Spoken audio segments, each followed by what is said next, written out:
Hello बच्चों, chemistry ज्ञान के YouTube चैनल में आप सभी बच्चों का हार्दिक अभिनंदन और स्वागत करते हैं। बच्चों, आज हम लोग जो है कि क्लास 11th का हम लोग जो है कि बेसिक ऑर्गेनिक केमिस्ट्री का हम लोग क्लास करने वाले हैं। अगर इसमें कुछ भी डाउट होगा तो आप लोग हमें कमेंट्स के माध्यम से कहिएगा, उसका हम लोग सॉल्यूशन हम लोग करेंगे। तो आज के क्लास में हम लोग बच्चों कि ऑर्गेनिक केमिस्ट्री के इतिहास के बारे में आज हम लोग डिस्कस करने वाले हैं।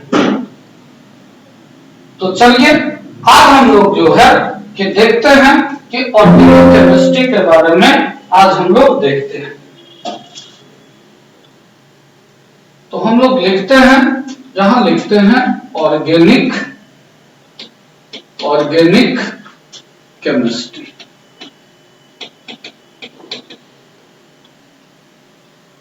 ऑर्गेनिक का हिंदी क्या होता है? कार्बनिक। और केमिस्ट्री का हिंदी क्या होता है? रसायन।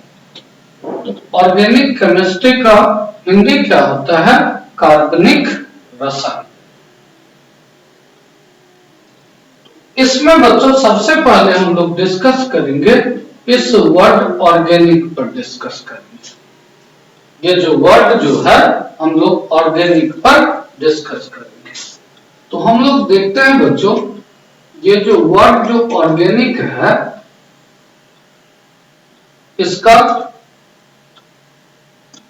इसका हिंदी होता है कार्बनिक।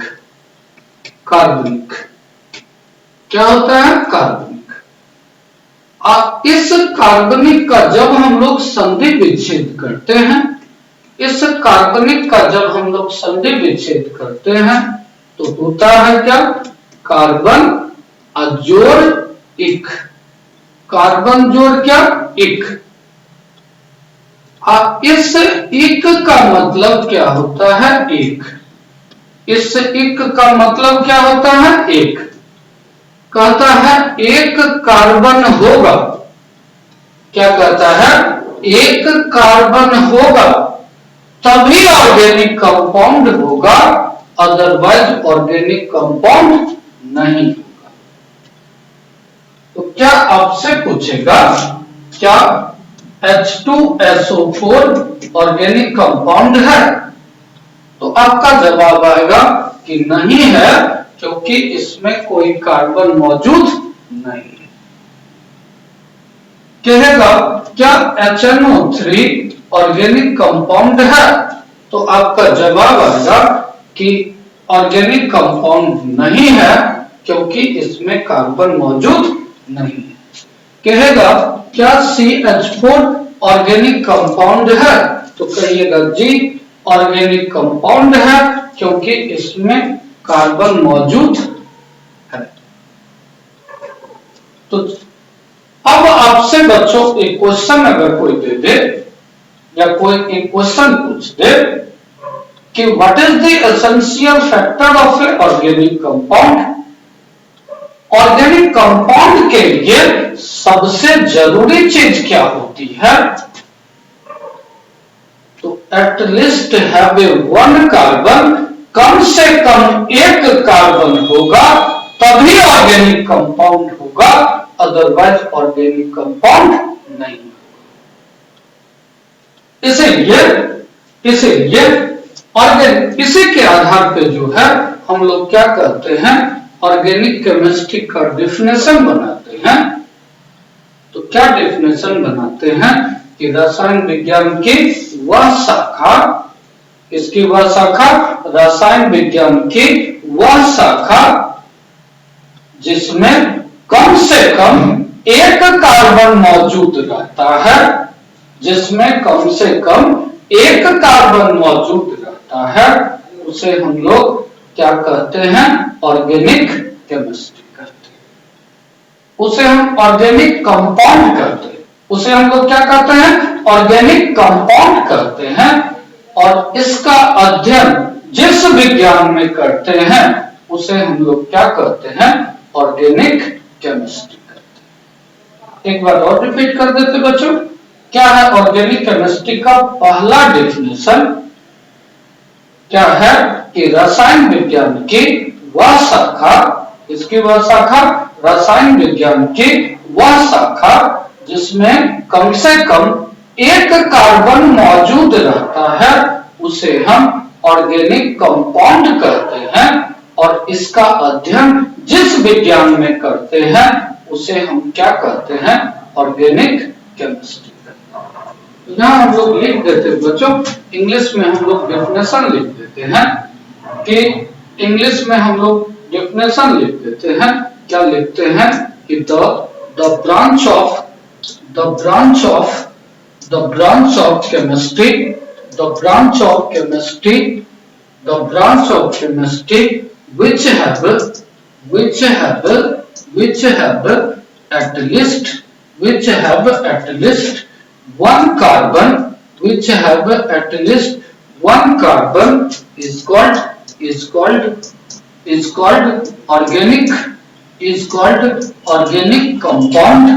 is called organic compound, and it is study in which science is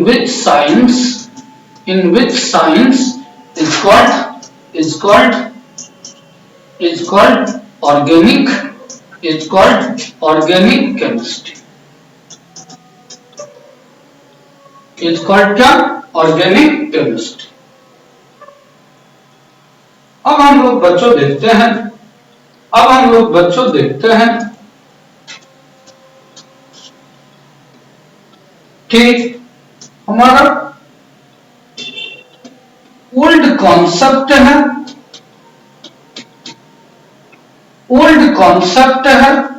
old का मतलब होता है पुराना,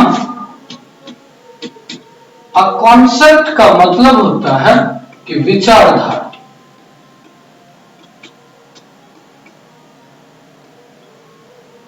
अब हम लोग बच्चों देखते हैं ओल्ड कॉन्सेप्ट है या पुराना विचारधारा है या पुराने जमाने के लोगों का मानना है या हमारे पूर्वज के समय के लोगों का मानना है।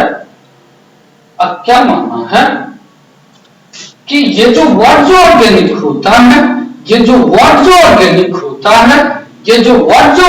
होता है, इसका अर्थ क्या होता है, लाइफ या हिंदी में क्या, जीवन। ये किसका मानना था, तो पुराने जमाने के लोगों का, या ये कौन सा कॉन्सेप्ट था, ओल्ड कॉन्सेप्ट था, या हमारे पूर्वज के जमाने के लोगों का मानना था कि ये जो वर्ड ऑर्गेनिक होता है इसका अर्थ क्या होता है, लाइफ या हिंदी में क्या, जीवन। अब इसी के आधार पर उस समय के लोगों ने, किस समय के लोगों ने, पुराने जमाने के लोगों ने क्या किया कि ये जो है हमारा केमिकल सब्सटेंस को, केमिकल का हिंदी क्या,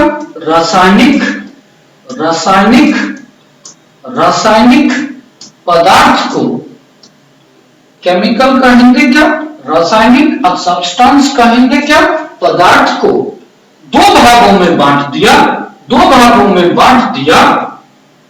किसने बांटा दो भागों में, तो पुराने जमाने के लोगों ने क्या किया, इस केमिकल सब्सटेंस को या इस रासायनिक पदार्थ को कितने भागों में बांटा, दो भागों में बांटा।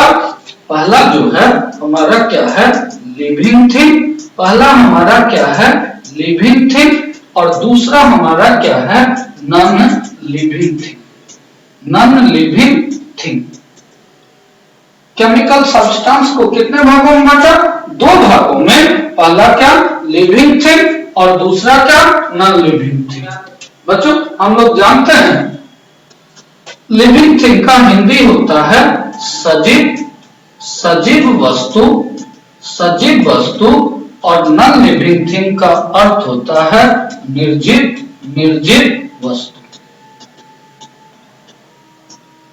पुराने जमाने के लोगों ने क्या किया, केमिकल सब्सटेंस को जो है कि कितने भागों में बांटा, दो भागों में बांटा कि पहला लिविंग थिंग और दूसरा क्या, non living thing. Living thing का हिंदी क्या होता है, सजीव वस्तु, और नॉन लिविंग थिंग का क्या होता है, निर्जीव वस्तु।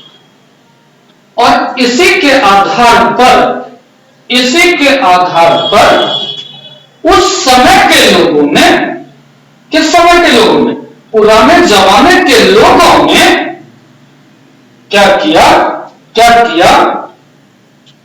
पुराने जमाने के लोगों ने ऑर्गेनिक केमिस्ट्री का जो है कि एक नया डेफिनेशन दे डाला। क्या किया, एक नया डेफिनेशन दे डाला और क्या कहा कि वैसा पदार्थ, जो लिविंग थिंग होता है या जो सजीव होता है उसे हम ऑर्गेनिक केमिस्ट्री कहते हैं, और वैसा पदार्थ जो नॉन लिविंग थिंग होता है उसे हम लोग क्या कहते हैं, इनऑर्गेनिक केमिस्ट्री कहते हैं। यह डेफिनेशन किसने दिया, तो पुराने जमाने के लोग। अभी हम लोग ऑर्गेनिक केमिस्ट्री का जो है कितना डेफिनेशन देखे, दो डेफिनेशन देखे। पहला क्या देखे कि रसायन विज्ञान की वह शाखा जिसमें कम से कम एक कार्बन होता है उसे हम लोग क्या कहते हैं, और एक कार्बन होता है तो उसे हम ऑर्गेनिक कंपाउंड कहते हैं, और इसका अध्ययन जिस विज्ञान में करते हैं उसे हम लोग क्या कहते हैं, ऑर्गेनिक केमिस्ट्री कहते हैं।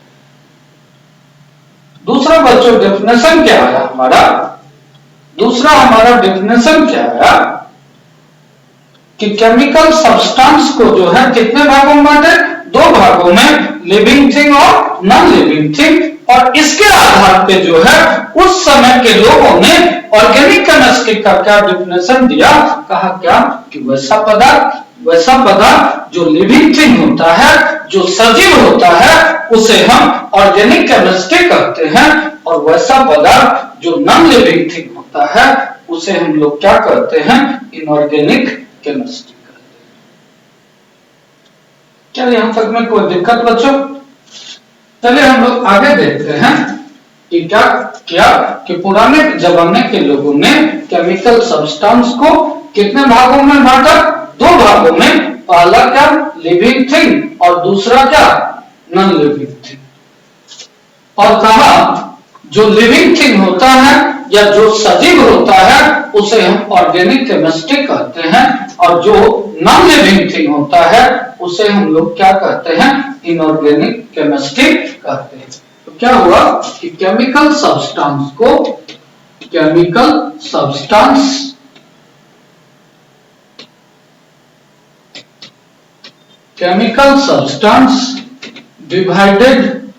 divided into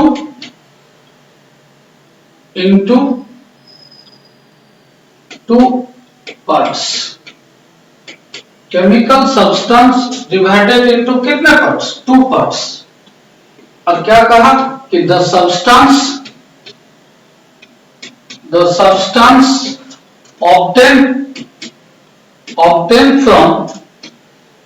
obtained from living thing is called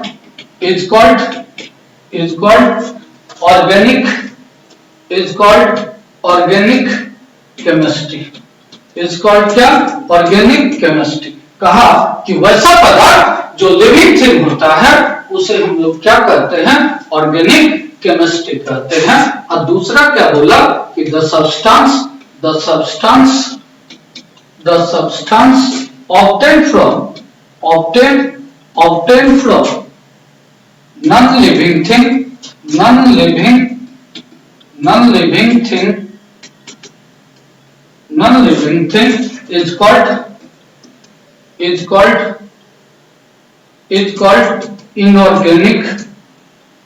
is called inorganic chemistry। is called क्या, इनऑर्गेनिक केमिस्ट्री। क्या इसमें कोई दिक्कत? चलिए हम लोग आगे देखते हैं, आगे देखते हैं बच्चों कि आगे हम लोग देखते हैं कि father of chemistry, father of chemistry. तो बच्चों फादर ऑफ केमिस्ट्री कौन था? तो कहता है एंटोनी, प्रोनाउंस करने के लिए सीखेगा Antony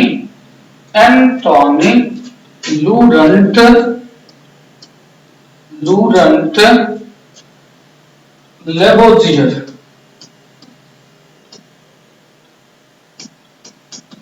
Antony Laurent Lavoisier, father of chemistry कौन था? एंटोनी लूरंट लेबोजियर, या इसको शॉर्ट में हम लोग लेबोजियर भी कहते हैं।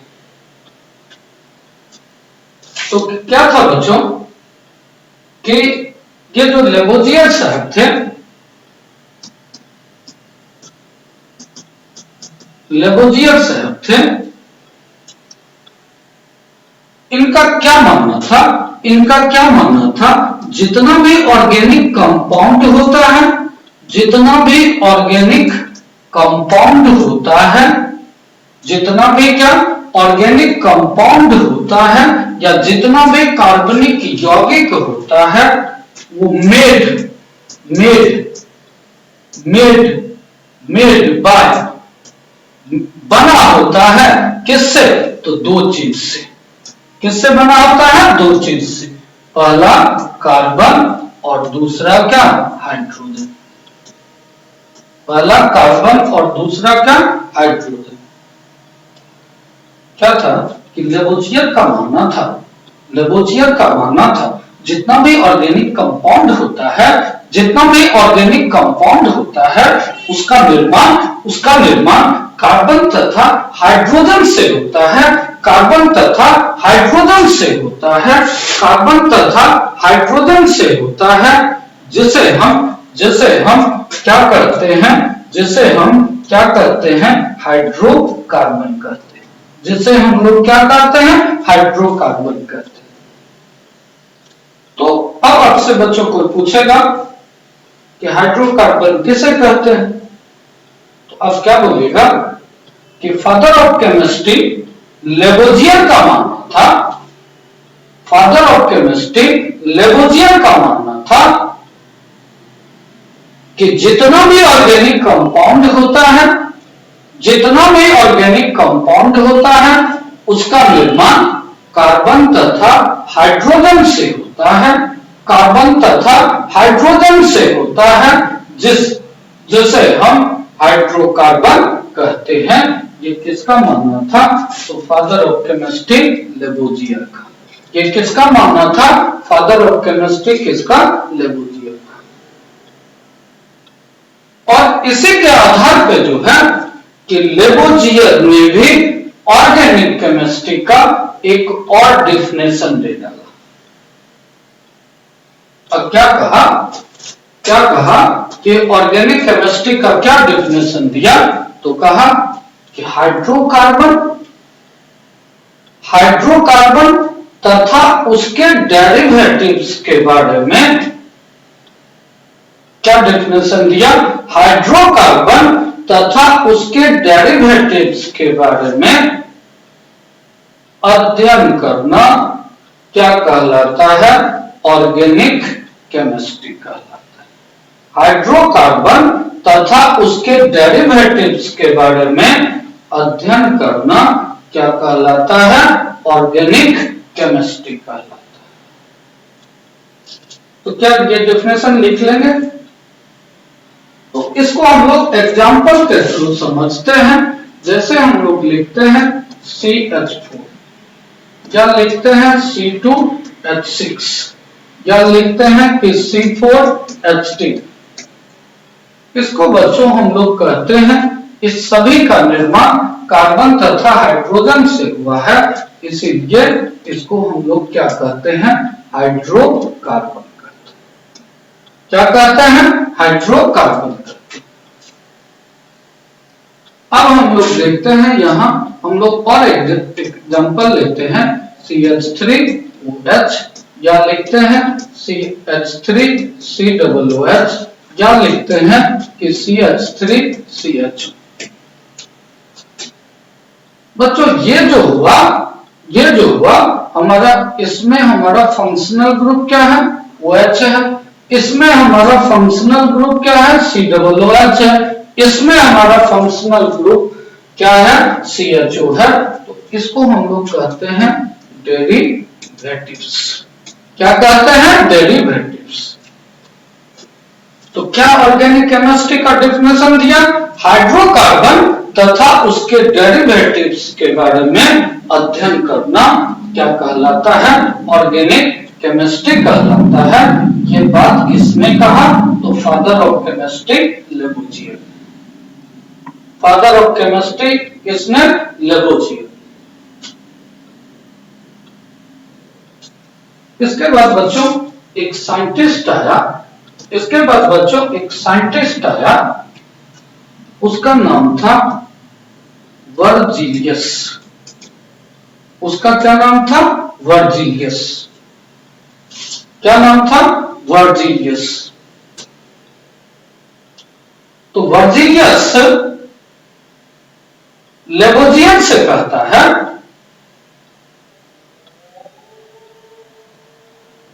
कि तुम जो बात बोले हो कि जितना भी ऑर्गेनिक कंपाउंड होता है उसका निर्माण कार्बन तथा हाइड्रोजन से होता है, ये तुम्हारा बात क्या है? गलत। कौन बोलता है? वर्जिलियस कहता है। किससे? लेबोजियस। तब लेबोजियर कहता है if my concept is wrong, अगर मेरा कॉन्सेप्ट गलत है, देन व्हाट्स योर कॉन्सेप्ट, तब तुम्हारा कॉन्सेप्ट क्या है? तब क्या नाम है कि वर्जिलियस कहता है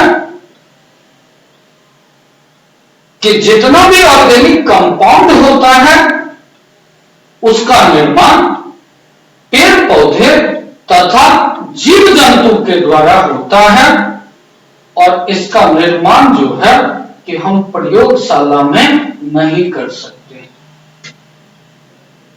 अब कहता है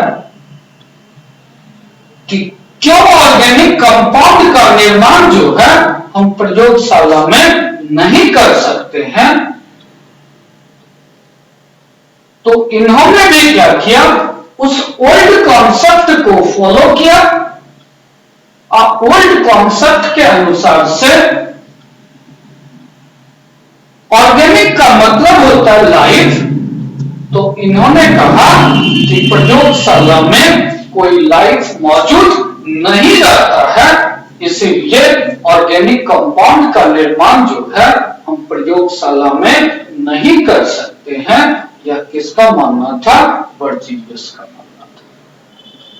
कहा कि प्रयोगशाला में जो है हम कोई भी ऑर्गेनिक कंपाउंड का जो निर्माण करते हैं वह केमिकल रिएक्शन को करा करके करते हैं या रासायनिक प्रतिक्रिया को करा करके करते हैं, और उस केमिकल में लाइफ मौजूद नहीं रहता है, इसीलिए ऑर्गेनिक कंपाउंड का निर्माण जो है हम प्रयोगशाला में नहीं कर सकते हैं। यह किसका मानना था? वर्जिलियस का। यह किसका मानना था? वर्जिलियस का। वर्जिलियस का मानना था कि जितना भी ऑर्गेनिक कंपाउंड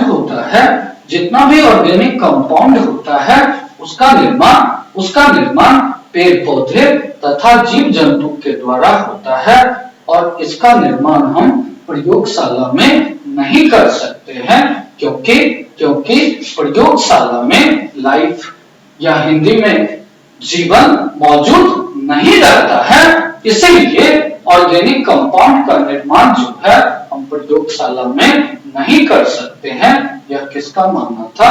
तो वर्जिलियस का। यह किसका मानना था? वर्जिलियस का। देखिएगा कि वर्जिलियस का क्या मानना था कि जितना भी ऑर्गेनिक कंपाउंड होता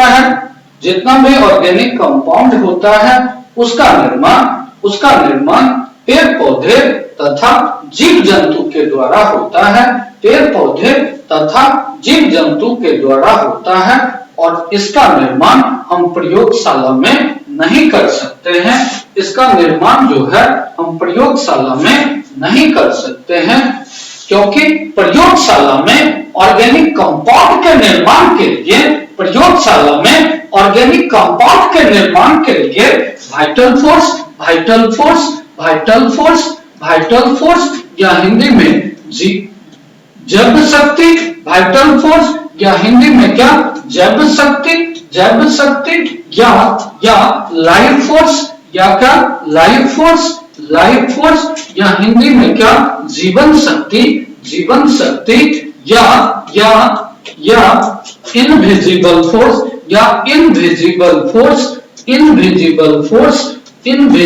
फोर्स या हिंदी में अदृश्य शक्ति की आवश्यकता होती है, जो कि प्रयोगशाला में मौजूद नहीं रहता है। इसीलिए ऑर्गेनिक कंपाउंड का निर्माण जो है हम प्रयोगशाला में नहीं कर सकते हैं। यह किसका मानना था? वर्जीलियस का मानना था। ये किसका मानना था? वर्जीलियस का मानना था। क्या था? आपसे पूछेगा कि what is the vital force theory या जैव शक्ति का सिद्धांत हम लोग किसे करते हैं? तो सबसे पहले बोलेंगे कि vital force theory was given by Berzelius. Vital force theory को किसने दिया? वर्जीलियस ने दिया।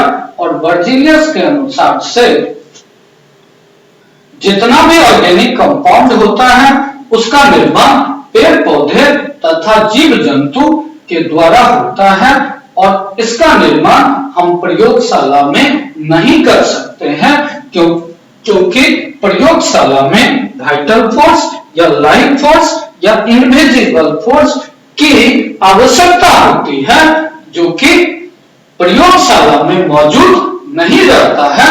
इसीलिए ऑर्गेनिक कंपाउंड का निर्माण जो है हम प्रयोगशाला में नहीं कर सकते हैं। यह किसका मानना था? तो वर्जीलियस का मानना था।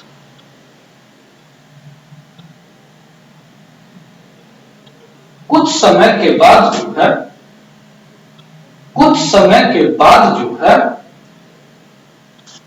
इस वर्जीलियस के सिद्धांत का अंत हो गया। कुछ समय के बाद जो है इस वर्जीलियस के सिद्धांत का अंत हो गया। अंत कैसे होगा? कि इनका मानना था, वर्जीलियस का मानना था कि जितना भी ऑर्गेनिक कंपाउंड होता है उसका निर्माण प्रयोगशाला में नहीं किया जा सकता। लेकिन अगर कोई साइंटिस्ट आएगा और इस ऑर्गेनिक कंपाउंड का निर्माण प्रयोगशाला में करके दिखा देगा, तब जो है इस वर्जीलियस के सिद्धांत का क्या हो जाएगा? अंत हो जाएगा। तो कहता है कि कुछ समय के बाद जो है इस वर्जीलियस के सिद्धांत का अंत हो गया। इस वर्जीलियस के सिद्धांत का अंत हो गया जब वर्जीलियस के ही स्टूडेंट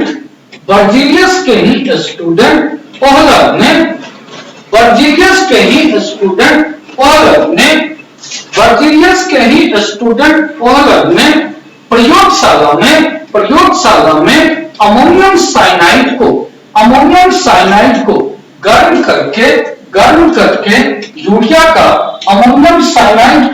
करके यूरिया का अमोनियम साइनाइड को गर्म करके किसको गर्म करके? अमोनियम साइनाइड को गर्म करके, अमोनियम साइनाइड कैसा कंपाउंड है? इनऑर्गेनिक कंपाउंड है। इनऑर्गेनिक कंपाउंड है। अमोनियम साइनाइड को गर्म करके यूरिया ऑर्गेनिक कंपाउंड का निर्माण किया, तब जो है इस वर्जीलियस के सिद्धांत का अंत हो गया। तो कहेगा कि यूरिया का आविष्कार किसने किया? तो क्या कहेंगे? ओहलर ने किया। किसने किया? ओहलर ने किया। कहेगा कि वाइटल फोर्स थ्योरी किसने दिया, तो बर्जीलियस ने दिया। किसने दिया, बर्जीलियस ने दिया। और जिस समय बच्चों ओहलर ने यूरिया का आविष्कार किया, उस समय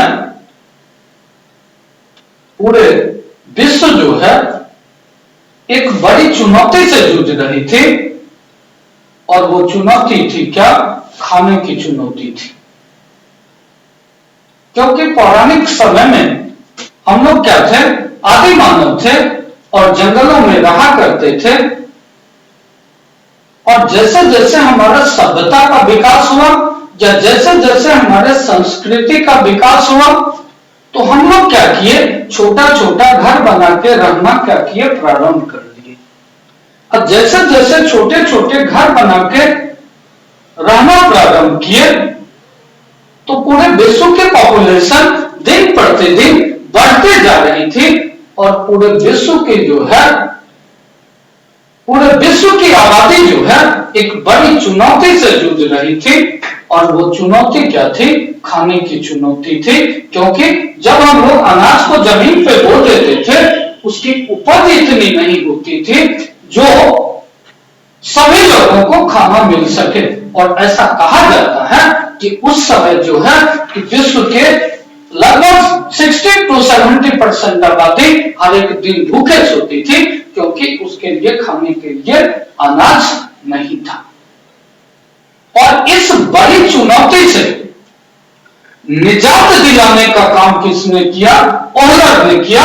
इन्होंने जब यूरिया का आविष्कार किया, तो इसका प्रयोग जब खेतों में किया जाने लगा, तो उस खेतों की उपज में क्या हो गई, वृद्धि हो गई, जिसके कारण जो है कि पूरे विश्व के लोगों को खाना मिल सका। और उस पूरे विश्व के लोगों को खाना देने का काम किसने किया, तो ओहलर ने किया। और इतनी बड़ी उपलब्धि के कारण पूरे विश्व ने भी ओहलर को एक बहुत बड़ा गिफ्ट दिया। हम लोग जानते हैं कि who is the father of organic chemistry, तो Wohler is the father of organic chemistry. Wohler is the father of organic chemistry. और ऐसा कहा जाता है बच्चों, ओहलर जिस दिन यूरिया का आविष्कार किया, वो भी क्या नाम है कि 8 से 10 दिनों का भूखा था। उस दिन उसने क्या नाम है कि यूरिया का आविष्कार किया, क्योंकि पूरे विश्व के पास खाने के लिए अनाज ही नहीं था, तो खाएगा क्या। इसके बाद जो है कि बच्चों एक साइंटिस्ट आया और उसका नाम था, एक साइंटिस्ट आया, उसका नाम था कोल्बे। क्या नाम था, कोल्बे।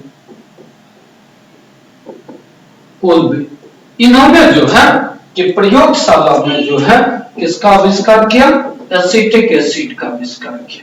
किसका आविष्कार किया, एसिटिक एसिड का आविष्कार किया। क्या होता है फॉर्मूला, CH3COOH। कोल्बे ने प्रयोगशाला में किसका आविष्कार किया, एसिटिक एसिड का आविष्कार किया। इसके बाद एक साइंटिस्ट आया, उसका नाम था बर्थेलो। टी साइलेंट है बच्चों कि उसका क्या नाम था, बर्थेलो। क्या नाम था, बर्थेलो। बर्थेलो ने जो है कि प्रयोगशाला में किसका आविष्कार किया, मीथेन का आविष्कार किया। किसका आविष्कार किया, मीथेन का आविष्कार किया। किसका आविष्कार किया, मीथेन का आविष्कार किया। कहेगा कि मीथेन का आविष्कार किसने किया, बर्थेलो। किसने किया, बर्थेलो। कहेगा कि एसिटिक एसिड का आविष्कार किसने किया, तो कोल्बे ने किया। किसने किया, कोल्बे ने किया। कहेगा कि यूरिया का आविष्कार किसने किया, ओहलर ने किया।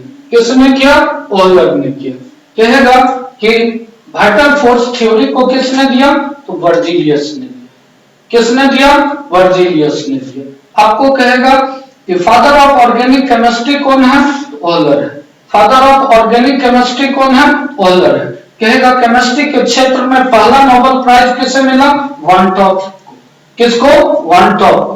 केमिस्ट्री के क्षेत्र में पहला नोबेल प्राइज किसे मिला, वान टॉप को। कि कहेगा कि फादर ऑफ केमिस्ट्री कौन है, तो एंटोनी लूरेंट लेबोजियर। कहेगा फादर ऑफ केमिस्ट्री कौन है, तो एंटोनी लूरेंट लेबोजियर। चलिए बच्चों, आज का क्लास जो है हम यहीं स्टॉप करते हैं। चलिए, थैंक यू।